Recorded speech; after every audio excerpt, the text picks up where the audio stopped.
أعوذ بالله من الشيطان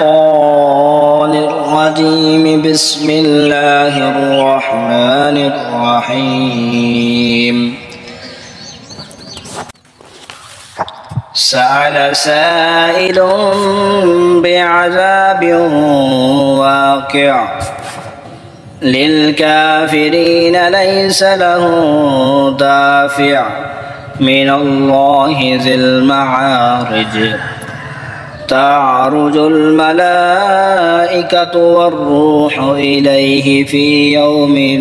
كان مقداره 50,000 سنة فاصبر صبرا جميلا إنهم يرونه بعيدا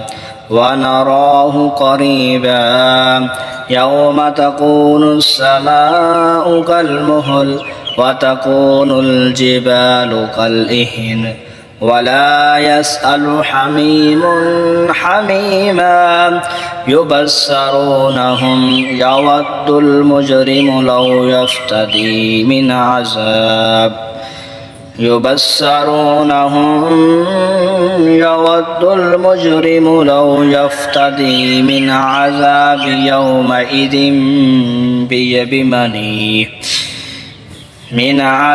يومئذ ببنيه وصاحبته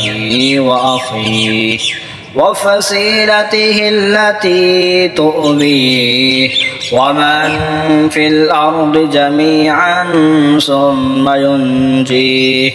كلا إنها لظى نزاعة للشوى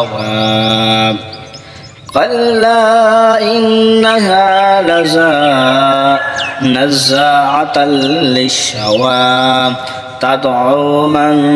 أدبر وتولى وجمع فأوى إن الإنسان خلق هلوعا إذا مسه الشر جزوعا وإذا مسه الخير منوعا إلا المصلين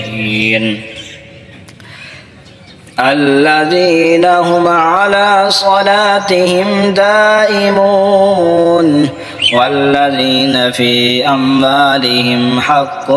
معلوم للسائل والمحروم والذين يصدقون بيوم الدين والذين هم من عذاب ربهم مشفقون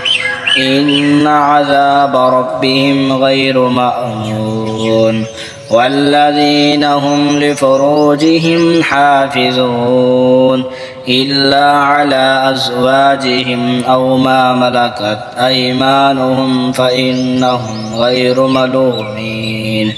فمن ابتغى وراء ذلك فأولئك هم العادون والذين هم لأماناتهم وعهدهم راعون والذين هم بشهاداتهم قائمون والذين هم على صلاتهم يحافظون أولئك في جنات مكرمون فما للذين كفروا قبلك مهطعين عن اليمين وعن الشمال عزين أيطمع كل امرئ منهم أن يدخل جنة نعيم كلا إنا خلقناهم مما يعلمون فلا أقسم برب المشارق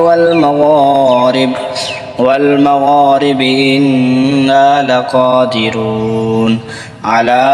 أن نبدل خيرا منهم وما نحن بمسبوقين فذرهم يخوضوا ويلعبوا حتى يلاقوا يومهم الذي يوعدون يوم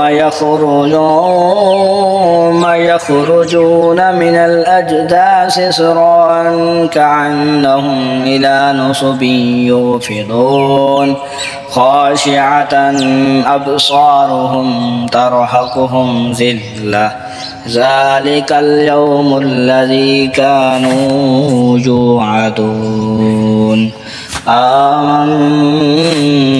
بالله صدق الله العظيم.